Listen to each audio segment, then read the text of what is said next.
Welcome to EduCommerce Academy. Myself Adarsh Lacheta. I am here to teach you CA Intermediate Corporate Law Chapter 10 Audit and Auditors. आज हम चार topic cover करेंगे। सबसे पहले हम देखेंगे कि जनरल क्राइटेरिया ऑडिटर को अपॉइंट करने का क्या होता है। सेकंड हम देखेंगे कि सब्सिक्वेंट ऑडिटर कैसे अपॉइंट होता है, फर्स्ट ऑडिटर कैसे अपॉइंट होता है, कैजुअल वैकेंसी क्रिएट होने पर न्यू ऑडिटर कैसे अपॉइंट किया जाता है, और लास्ट में हम देखेंगे कि what audit procedures are to be followed by auditor himself. सबसे पहले हम जनरल क्राइटेरिया देखते हैं कि जनरल क्राइटेरिया क्या होता है।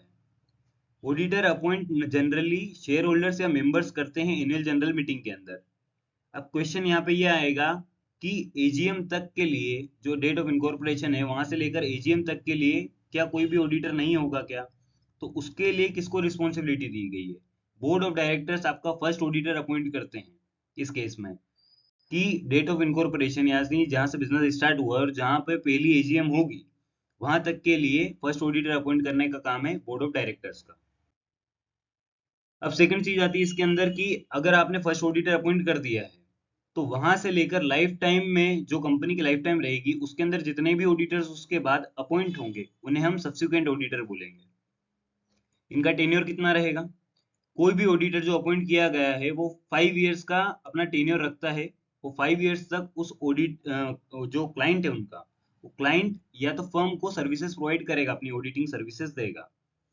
फिर आता है कि इस टेन्योर के बीच में अगर ऑडिटर डिसकंटिन्यू करता है अपनी ऑडिटिंग सर्विसेज प्रोवाइड करना without giving any audit report, मतलब ऑडिट रिपोर्ट इश्यू करे बिना अगर वो डिसकंटिन्यू करता है अपनी ऑडिटिंग सर्विसेज देना, तो उसे बोलेंगे कैजुअल वैकेंसी क्रिएट होना। इस केस में आपको न्यू ऑडिटर अपॉइंट करना पड़ेगा। ये कैसे होगा ये हम आगे चल के देखेंगे। अब appointment of first auditor other than government companies, मतलब गवर्नमेंट कंपनीज के अलावा यानी प्राइवेट कंपनीज जो भी है उसके अंदर अगर फर्स्ट ऑडिटर आपको अपॉइंट करना है तो क्या क्राइटेरिया है? इसके लिए सबसे पहले हम बोर्ड ऑफ डायरेक्टर्स को 30 डेज का समय देते हैं from the date of incorporation. मतलब जब बिजनेस स्टार्ट हुआ है वहां से लेके 30 डेज का टाइम मिलेगा बोर्ड ऑफ डायरेक्टर्स को ऑडिटर अपॉइंट करने के लिए। उसके बाद इनको एओए में अगर ये सिर्फ लिख देते हैं, आर्टिकल्स ऑफ एसोसिएशन में सिर्फ डिस्क्राइब करना कि हमने ऑडिटर अपॉइंट कर दिया है, विल नॉट बी सफिशिएंट। इस केस में इन्हें एक वैलिड बोर्ड मीटिंग मंगानी पड़ेगी और बोर्ड रेजोल्यूशन पास करना पड़ेगा। It will create an valid proof that they have appointed an auditor. फिर अगर बीओडी फेल हो जाता है अपॉइंटमेंट करने के लिए ऑडिटर का, तो उन्हें इंटीमेशन देना होगा शेयर होल्डर्स को एक प्रॉपर नोटिस के थ्रू। ईजीएम यानी एक्स्ट्रा ऑर्डिनरी जनरल मीटिंग, जो कि एक स्पेशल पर्पजेस के लिए बुलाई जाती है। अब आपने जो इंटीमेशन दिया है वहां से लेके आपको 90 डेज के अंदर ऑडिटर अपॉइंट करना है ईजीएम कंडक्ट करके शेयर होल्डर्स के द्वारा।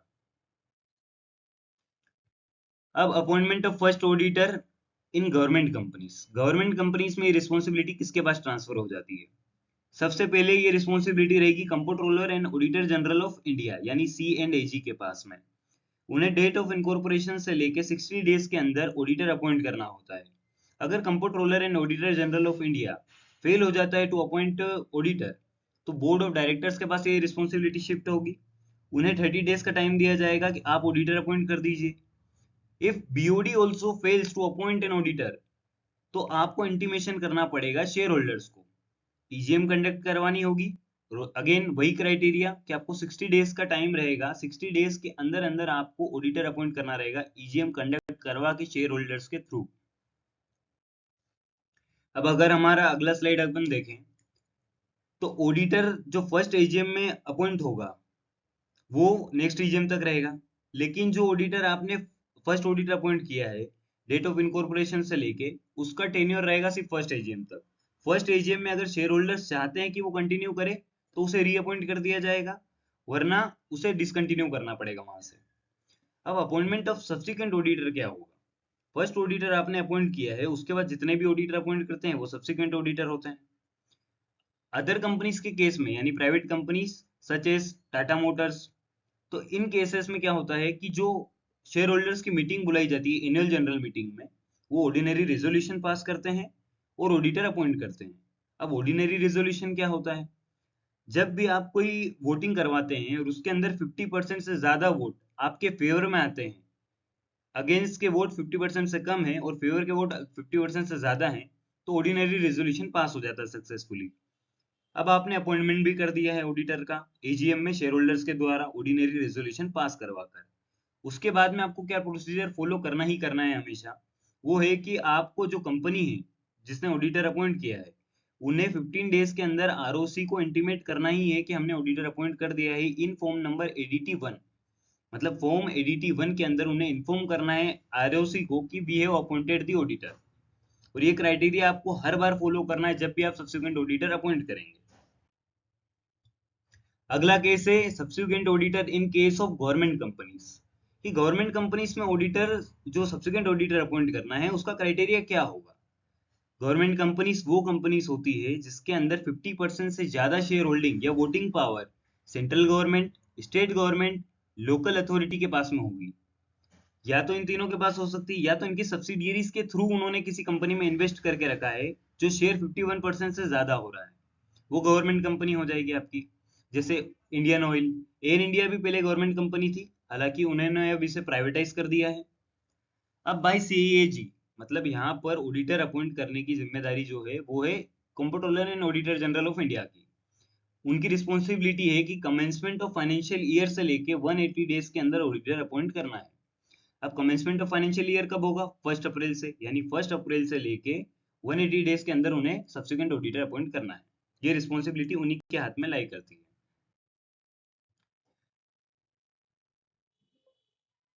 अब अदर कंपनीज में अगर आपको सब्सिक्वेंट ऑडिटर अपॉइंट करना है तो क्या क्राइटेरिया रहेगा, वो अपन देख चुके हैं। फर्स्ट ऑडिटर कैसे अपॉइंट करना है वो देख चुके हैं, जनरल क्राइटेरिया क्या है वो देख चुके हैं।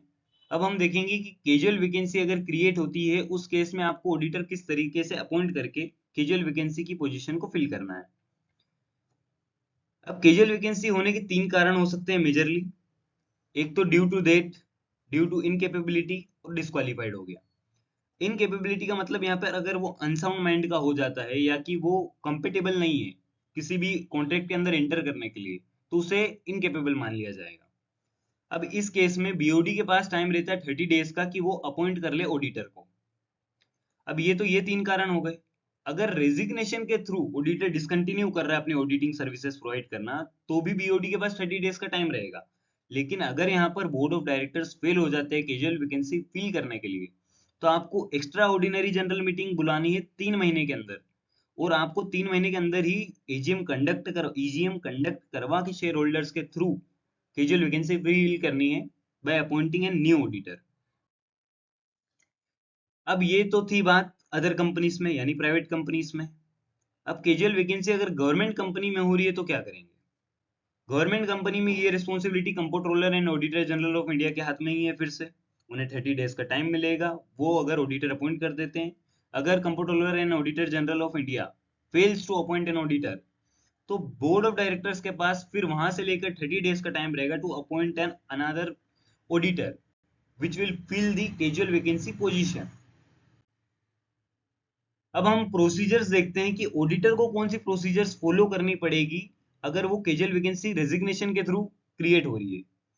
तो जो कैजुअल वैकेंसी अगर रेजिग्नेशन के थ्रू हो रही है या डेथ के अलावा किसी कारण से हो रही है, तो ऑडिटर को क्या करना है कि कंपनी को तो इंटीमेशन देना है 30 डेज के अंदर, आरओसी को भी 30 डेज के अंदर इंटीमेशन देना है। और अगर गवर्नमेंट कंपनी है तो comptroller and auditor general of India को आपको इंटीमेशन देना पड़ेगा कि भैया हम डिसकंटिन्यू कर रहे हैं यहाँ से। और इसके लिए फॉर्म नंबर है एडीटी 4। अब tenure for casual vacancy generally एक नेक्स्ट एजीएम तक चलता है। लेकिन अगर शेयर होल्डर चाहते हैं या ऑडिटर कंटिन्यू करना चाहता है कोई भी पोजीशन में, तो शेयर होल्डर चाहें तो वो जो कैजुअल वैकेंसी का जो ऑडिटर उन्होंने अपॉइंट किया था उसे वो कंटिन्यू कर सकते हैं एंड तक के लिए। अगर आपको ये वीडियो अच्छा लगा है तो चैनल को सब्सक्राइब कीजिए, नोटिफिकेशन बेल आइकन को प्रेस कर लीजिए। और अगर आप इसका फर्स्ट पार्ट चाहते हैं तो वो आपको लिंक डिस्क्रिप्शन में मैं दे दूंगा, आप वहां से जाके देख सकते हैं। मिलते हैं अगले पार्ट में।